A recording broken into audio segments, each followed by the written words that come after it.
4, 3,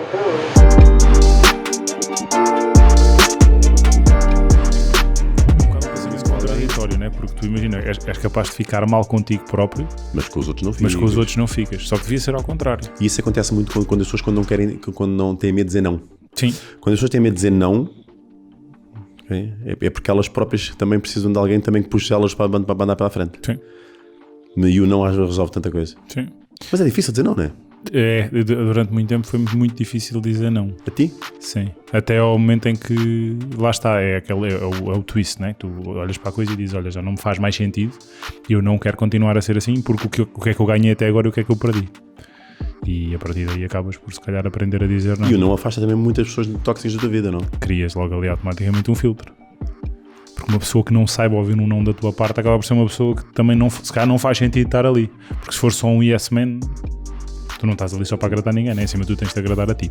E já que pegámos por aí, Ricardo Lino. Eu próprio. Quem é o Ricardo Lino? O Ricardo Lino é um miúdo crescido. Gosto de ser miúdo porque todos nós temos a nossa infância muito presente, né? Sou um miúdo crescido que mantém a minha humildade daquilo que eu cresci. Sou um amigo do meu amigo. Sou um tipo que gosto muito de puxar pelas pessoas, gosto muito de dar sangue às pessoas, gosto muito de pedir às pessoas para que elas próprias façam mais por elas. E isso desde miúdo. Isso vem de onde? Não sei explicar. Isso é algo que já é meu, de querer estar sempre a dar reforços positivos às pessoas. Estar sempre a dar sangue. Bora lá, tu consegues, vais fazer isso, eu vou-te ajudar, o que é preciso, o que é que achas que é necessário, eu também, se eu pudesse intervir alguma coisa, o que é que eu podia contribuir. Tive sempre isso muito dentro de mim. Isso é giro, porque tu hoje em dia tens, por exemplo, se calhar tens mais pessoas que mais facilmente apontam o dedo do que elogiam. Tu acabas por ser exatamente o oposto, não é? Tu acabas por ser a pessoa que acaba por levantar mais vezes o ânimo do que propriamente apontar o dedo ou criticar por alguma coisa. Exatamente, e isso eu posso justificar isso. Eu posso justificar isso, agora vendo bem, consigo justificar pelo negócio que eu construí, pelo ginásio que eu criei logo desde muito novo. Fala lá um bocadinho sobre isso. Eu abri um espaço, um ginásio, que na altura era Academia de Ginástica Açafora Gym Limitada. Açafora Gym porque era um ginásio que estava numa localidade que era a Açafora. Estava e está. E está. Mas entretanto já mudou de nome. Yeah. Mas mantém-se toda a sua essência e todo este meu porquê, né? E era a Academia de Ginástica Açafora Gym Limitada. Limitada porquê? Porque foi um negócio que se criou juntamente com a minha mãe. Porque em processo legal o meu pai pensou que se a minha mãe tivesse metida no barulho que eu ia levar isto mais a sério, mas eu sempre levei isto muito a sério, inclusive hoje já não é limitada, mas no entanto eu levo tão a sério como sempre levei, né? Portanto a minha mãe estava lá só quase a dar o nome, mas eu é que tinha quase a responsabilidade toda como chefe maioritário, né? como sócio maioritário da empresa. Isso foi em 1995. Ora bem, estamos quase em 2020, né? Foi há 25 anos. Isso em termos de negócio, em termos de criar algo que eu pudesse começar a contribuir para as pessoas, ter uma casa aberta para contribuir para as pessoas. Mas este vício, esta coisa que eu tenho de treinar e de querer fazer por mim, já vem de mais cedo. Em termos de atividade física, eu comecei a fazer por mim, começar a treinar musculação, por exemplo, com os meus 14, 15 anos, que é a idade do meu puto agora. Mas porquê? Com essa idade tão novinho? Sabes que isso tem vários fatores associados. Uma delas é porque eu tive a felicidade de morar aqui nesta localidade onde o meu cunhado tinha um espaço, tinha lá umas maquinazinhas. E ele na altura namorava com a minha irmã e eu por arrasto também ia um pouco ter com eles, não é? E comecei a treinar, comecei a agarrar umas máquinas na altura que aquilo era, que as máquinas pareciam bué grandes e bué robustas, e eu hoje olho para elas e isto pareciam brinquedos, né? Máquinas de brincar, né? Mas na altura aquilo era brutal. Eu lembro de estar a fazer prensa com 160 kg e gozaram comigo porque a prensa desceu e ela nunca mais subiu. Apanhei um trauma nesse dia, com 15 anos. A prensa não sobe, então agora só vou descansar enquanto fizer 500 kg de prensa. Estás a ver a resiliência da pessoa, né? Teu porquê forte. Hã? Era o teu porquê forte na altura? Era o porquê forte na altura, pá. E depois, a partir desse momento, tinha 14, 15 anos quando isso começou. E depois comecei também a ter a encher a minha mala. Tinha uma mala da Monte Campo, na altura, publicidade à parte. Uma mala da Monte Campo que enchia de pedras e de livros para treinar, fazer agachamentos e não sei o quê. Pá, isso não sei se vem de mim, e já vem de mim.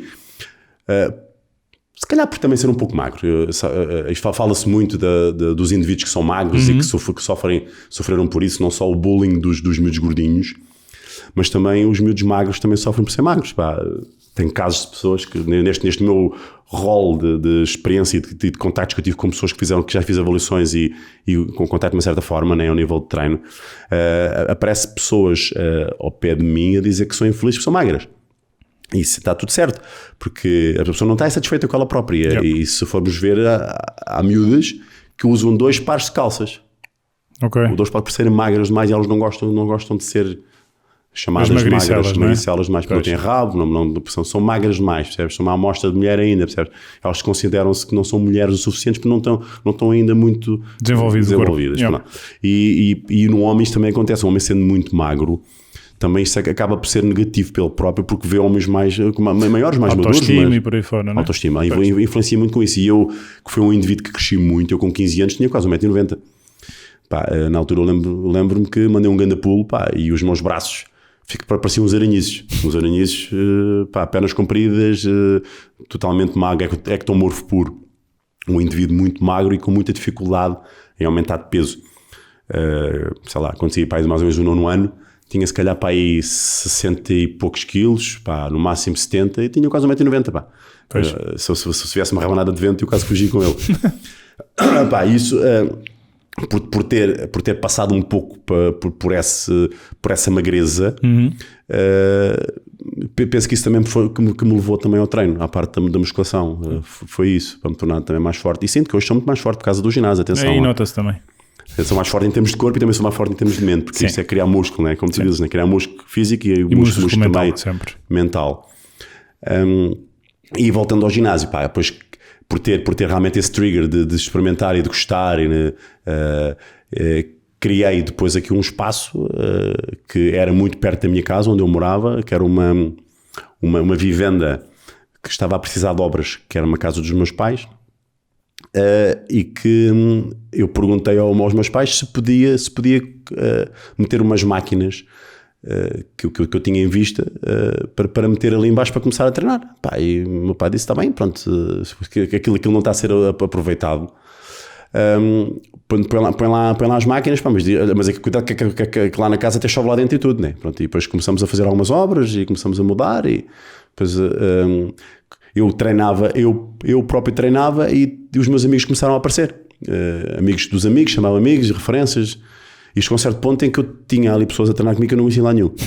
Em que eu pensei assim, bem, espera aí, isto das duas de uma. Ou eu tenho que parar com isto, ou então tenho que avançar com um processo legal.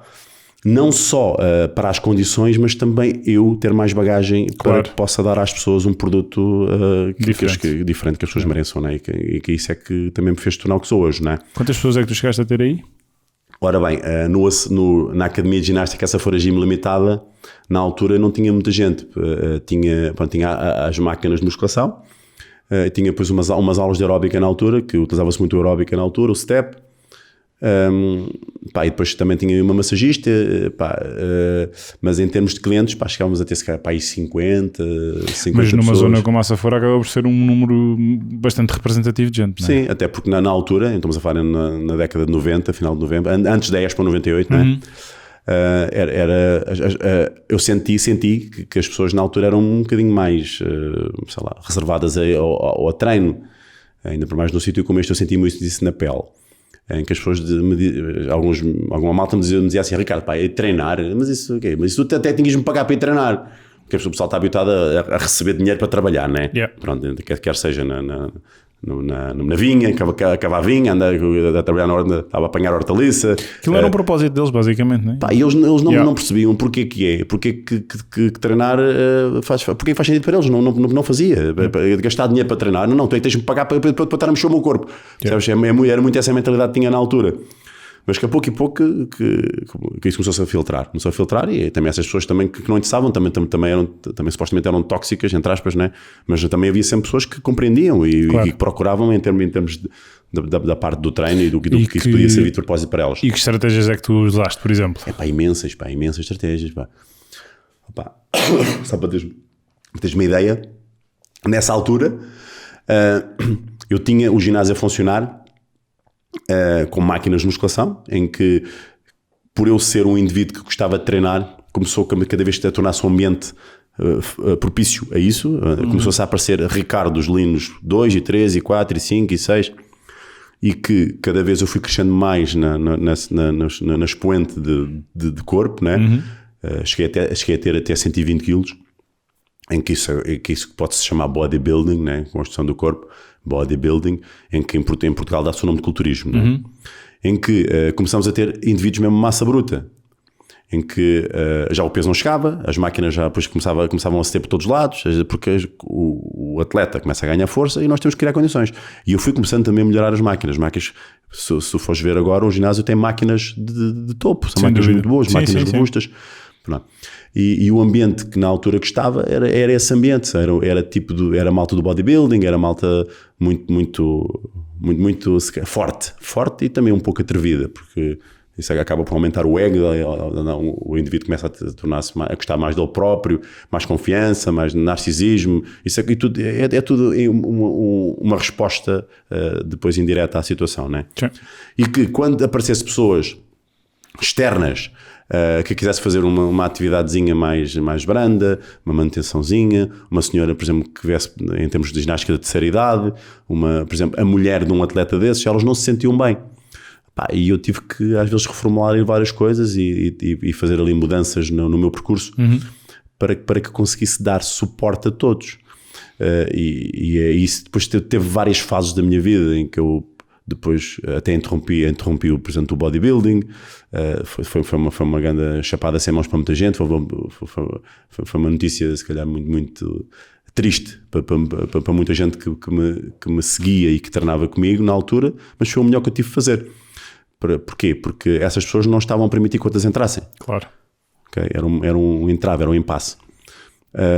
E foi daí que surgiu depois eu ter passado para o atletismo, para tirar também outra ideia do que é que existe no mercado ao nível por exemplo, do crossfit, do cross-training, treino funcional, também para me limpar um bocadinho se calhar da imagem que o culturismo tem ao nível do doping, porque eu não queria estar metido nisso, já chegava, porque ao fim e ao cabo eu estava a falar com uma senhora que se calhar queria treino e eu estava com 120 quilos com um braço deste tamanho, com um braço de 50 centímetros. Claro. Orgulho-me disso porque isso é que tornou o que sou hoje, não é? Percebo muito de treino, a formação da escola que eu adquiri, todas as formações que eu tive, todo o percurso que eu tive tornou-me no que sou hoje, na bagagem que eu tenho hoje. Mas eu estava com um grande abuso, eu estava com um grande corpo, que fazia tudo sentido se eu quisesse continuar no mundo do bodybuilding, mas que se chegasse aqui também, por exemplo, para ter uma conversa comigo, ela assustava-se comigo, pensava que eu era o The Rock. Claro. Percebes? E o The Rock é bom para o cinema. Certo, em termos de PT, se calhar é bom para o PT, para quem quer seguir o que ele faz, né? Mas por exemplo, se calhar para dar aos pilates já não funciona. E eu faço pilates. Não parece a minha grande mobilidade.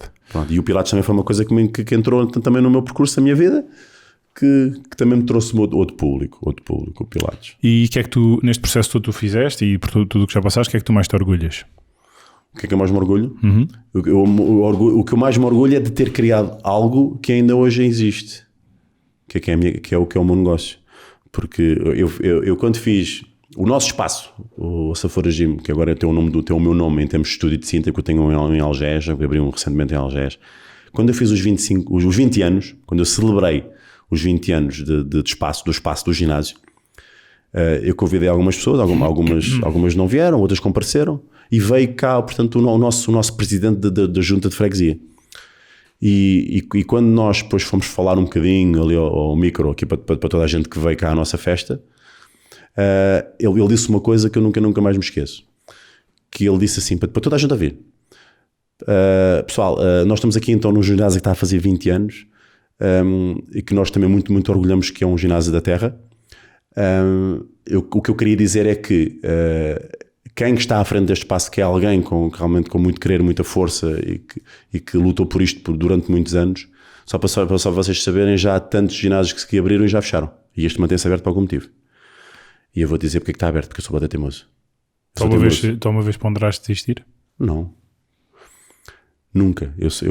Houve momentos menos bons realmente na minha atividade e posso dizer, sinceramente, abertamente, que houve muitas vezes que eu cheguei ao final do mês e sem dinheiro e que eu tive que pedir recursos à minha mãe para ela me ajudar a pagar a eletricidade do ginásio. Tu agora tocaste aí num ponto interessante e a gente já falámos sobre isto, mas quem é que esteve contigo até aqui para te fazer chegar a transformações do espaço, a montar o espaço? Então, olha, uma das pessoas que sempre me ajudou e que me permitiu, que me deu abertura para que eu pudesse fazer isto neste espaço, foi o meu pai. Porque o meu pai é que disse assim: Ricardo, olha, está ali aquele espaço, mete aquilo a mexer, então, pá, é assim, se algum dia eu precisar da casa novamente para fazer alguma coisa, o que tu tens que fazer é, pá, depois ou sais, ou então arranjas lá outro espacinho para fazer alguma coisa, pá, mas não precisas da casa, podes usufruir dela, eu se for preciso ajuda, eu também te ajudo a remodelá-la, não sei o quê. Ele foi uma pessoa que me deu a abertura para isso, se não fosse ele não era possível. E qual é a melhor história que tu tens para contar dele? Opa, eu tenho tantas histórias para contar do meu pai. Olha, infelizmente o meu pai não está comigo, ele faleceu. E são coisas sempre tristes, porque a nossa relação sempre foi muito, muito boa, muito próxima, embora tenha algumas queixas, porque quando fui miúdo ele não teve muito, não foi muito participativo, não é participativo, ele não teve muito presente, porque ele trabalhava no Algarve, ele tinha uma empresa de sondagens, e ele passava muitos fins de semana, muitos dias lá em baixo, e eu quase não via. Portanto, eu tive muitas saudades dele quando era miúdo. Eu gostava de ter tido mais tempo com ele. E eu senti isso. A minha mãe sempre foi uma pessoa que tentou conciliar o máximo possível mas sentia ali sentia falta da presença do meu pai. E eu sinto também que quando ele voltou, e que eu já tinha pai... Quando voltou a estar mais presente, se calhar tinha pai os 14, 15 anos, foi numa altura em que eu estava a passar uma má fase, e ele tentou compensar o máximo possível, e penso que fez o melhor que pôde. Ajudou-me bastante, né, nessa parte, como eu te disse. Histórias que eu possa contar dele. São histórias, por exemplo, dele, além do espaço, de me dar condições para que eu pudesse melhorar o espaço ainda. Por exemplo, só para tu teres uma ideia, eu no início, quando comecei o espaço, tinha alcatifa no chão. Isto agora era impossível ter agora uma alcatifa no ginásio. Não dá. Mandas a bola ao chão, um poeiral do graça, em termos de azar, fechava tudo. E eu sabia de um chão, que era um chão, umas placas de 1 metro por metro que se punha, e que aquilo era higiênico, eu aguentava com peso, achavas que era um peso, eu até tinha orgulho, achava que era um peso em cima daquilo. Vocês vejam que isto amortece o chão, ainda sei o quê, vocês podem mandar os pesos para o chão. É o que eu fui dizer ao pessoal, né? E depois aquilo eram placas que eram balúrdio, aquilo custavam 6 contos na altura. E o ginásio é enorme, né? São 500 metros quadrados para encher de chão, aquilo era um valor de dinheiro. E o que é que eu fazia? O que eu ganhava ao final do mês, com as receitas do ginásio, convertia tudo depois para fazer investimentos. Ou era máquinas, ou era o chão, não sei o quê. E quando eu fui começando a evoluir a pouco a pouco, foi uma construção. Sim. Uma construção lenta, mas com uma enorme satisfação, porque o que está ali tudo, vocês hoje veem agora, foi aquilo que tem anos de construção. Claro. Até o produto final. E houve uma altura em que eu precisava de comprar mais chão, e não tinha dinheiro para o comprar. E os meus clientes estavam-me sempre a dizer: Ricardo, tu és um grande DPT, tu és um gajo excelente do caralho, tu percebes bué de treino, mas as condições não estão congruentes contigo. Yeah. O chão, estás a ver? Está aqui um bocado de chão que é preciso, assim, para os balneários, blá, blá, blá. Eu sempre levei isto muito a peito. Se os clientes me dizem que não estão satisfeitos com alguma coisa, eu vou fazer tudo por tudo para arranjar as condições, para dar condições a eles. Nem que eu não coma. Não estamos a falar aqui, nem que eu não fume. Não trata disso. É nem que eu não coma. Nem que eu nem durma de noite. Mas eu tenho que fazer as condições. Eu tenho que dar condições para os meus clientes. Pronto. E aí o que é que eu fiz? Disse ao pai, olha, estou a precisar de meter aqui chão, o que é que tu achas que a gente podia fazer? Pá, eu vou pedir dinheiro ao banco, vou pedir dinheiro emprestado, porque eu já estava com empréstimo na altura, estava com empréstimo já das máquinas que eu comprei, que eu vou dizer que eu paguei as máquinas 3 vezes. Eu pedi um crédito pessoal para as máquinas de musculação e cardio, que se for fazer as contas ao final de todo o bolo, eu paguei as máquinas 3 vezes. Tinhas feito 3 ginásios. E pronto, mas foi a maneira que eu consegui meter as máquinas cá. E fez parte. Fez parte. E na altura, como o pai disse-me, foi assim, bem, então já que tens um empréstimo a decorrer, pá, e para não te sacrificares mais, então pá, eu empresto dinheiro. Empresto dinheiro para tu fazeres isso. E eu disse assim, ó pai, então pronto, em vez de emprestar dinheiro, que tal a gente vender uma moto? Que eu tinha uma moto, que era uma XT600 na altura. Que tal eu vender a moto para fazer esse dinheiro? E a moto na altura, a gente tinha valendo mais ou menos a moto em 500 contos. Pá, a gente vende a moto e depois eu ponho chão lá no ginásio. E o meu pai disse-me assim, então Ricardo, mas qual é o valor que queres para a moto mesmo? É 500 contos? Então está bem, então eu vou fazer assim. Eu vou-te comprar a moto, disse o meu pai. Tu vais comprar a moto? Sim, vou. Olha, eu dou-te os 500 contos e tu depois compras o chão, pá, e a moto fica minha. Está bem, pai, perfeito. Grande negócio. Grande negócio e tal. O que é que aconteceu? Foi isso que aconteceu. Mas o pai disse-me assim depois, nas entrelinhas. Atenção, Ricardo. Eu compro-te a moto, mas eu preciso que tu andes com ela de vez em quando. Porque senão ela apodrece, senão ela estraga-se. E eu assim, peraí, afinal a moto vai ser minha na mesma. Ainda ficou melhor o negócio. Pronto. E foi isso que aconteceu realmente. Portanto, a moto, fiz o dinheiro da moto, a moto era do meu pai, supostamente eu podia andar com ela, não é? E consegui meter o chão. Curiosamente, dali uns anos, precisei novamente de dinheiro. Oh pai, olha, agora precisava de comprar umas bicicletas de spinning, que eu estou a criar uma aula de spinning, não sei o quê, ali para uma modalidade nova. Epá, como é que eu posso fazer para arranjar dinheiro? Meu pai, vende a moto outra vez. Epá, e foi pá, há cenas, pá, que um gajo não pode. Yeah. Epá, isso são cenas lindas. Yeah. Portanto, em termos de pessoa, realmente tem esta caixinha de não ter estado com ele tanto em miúdo, se eu sofri um pouco por isso, mas ele estava a fazer o melhor que podia por nós, né? Porque ele estava a dar condições para que pudéssemos ter depois uma vida melhor. Tenho alguma infelicidade também de não ter conseguido fazer uma coisa com ele, que era, ele tinha 130 quilos. Ele foi a pessoa que eu não consegui de todo fazer com que ele fizesse, que ele treinasse. Eu senti que ele era intocável nesse aspecto. Ele não me ouvia em termos do que eu queria gritar com ele. Atenção pai, que tu tens peso a mais. Atenção pai, que tu tens tensão arterial elevada, hipertenso. Atenção, tu estás com tendência a diabetes. Eu, a perceber disto, eu profissional da área, e a analisar, a identificar que o meu pai estava em risco gravíssimo, e ele não passava cartucho nenhum. Foi a única pessoa até hoje que eu não consegui meter a treinar. Não. E para ti é um processo superado? Foi triste. Sim. Foi algo que me magoou imenso, porque eu não consegui fazer isso, porque o meu pai, entre aspas, ele era feliz como era, atenção, ele era uma pessoa que ele nunca me mostrou para fora que era infeliz ser gordo. Certo. Portanto, ele era feliz assim. Sim. Portanto, ele sentia-se bem a comer, ele sentia-se bem da maneira como estava, era uma pessoa ocupada, uma pessoa empreendedora, mas em termos de saúde, ele desvalorizava a saúde. Ele, pá, não compreendo esse ponto. E talvez seja essa a razão, o trigger, que eu preocupo tanto com as pessoas. Porque o meu pai, num fatídico dia, que estávamos a almoçar juntos, estávamos em amigos, num grupo de amigos também, de empreendedores e de negócios que nós tínhamos também em Angola, que o meu pai estava lá e ele queria que eu fosse para lá para ajudá-lo também. Portanto, eu tive quase a parar de treinar e a parar de investir no meu negócio, no meu ginásio, porque queria ir com o meu pai para Angola. Porquê? Porque também tive a falta dele em infância. Portanto, quando ele estava presente, eu estava sempre ao pé dele, porque tive essa necessidade. E se ele me dissesse, Ricardo, bora para Angola, eu ia lá com ele e parava com o ginásio. Percebes? E estávamos num dia, num sábado, a almoçar, nunca mais me esqueço, estávamos a almoçar comida à portuguesa. Até olho para o cozido à portuguesa e até às vezes até me vem aqui uma má angústia do caraças. Nós estávamos a almoçar e ele disse assim, olha, pá, Ricardo, eu vou ter que ir lá fora que eu estou com uma dor de cabeça, está-me uma dor de cabeça. Ele foi lá fora. Pá, e entretanto, eu, com as outras pessoas, com o meu tio também estava presente, estávamos a conversar na mesma. Pá, depois fez-me assim um flash. Epá, espera aí, já passou para aí 2 ou 3 minutos, o meu pai está lá fora ainda, depois ele nunca mais vem. Quando eu fui lá fora, já estava agarrado a um poste, já estava todo vomitado. Já fomos ver, atenção arterial, estava a 23, 18 ou 23, 17, ou uma cena assim qualquer. Pensamento.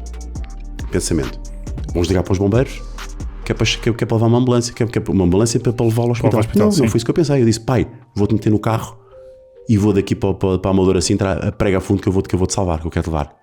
Percebes? Porque eu não sabia o que é que estava a passar. Não sabia. Eu só queria salvá-lo.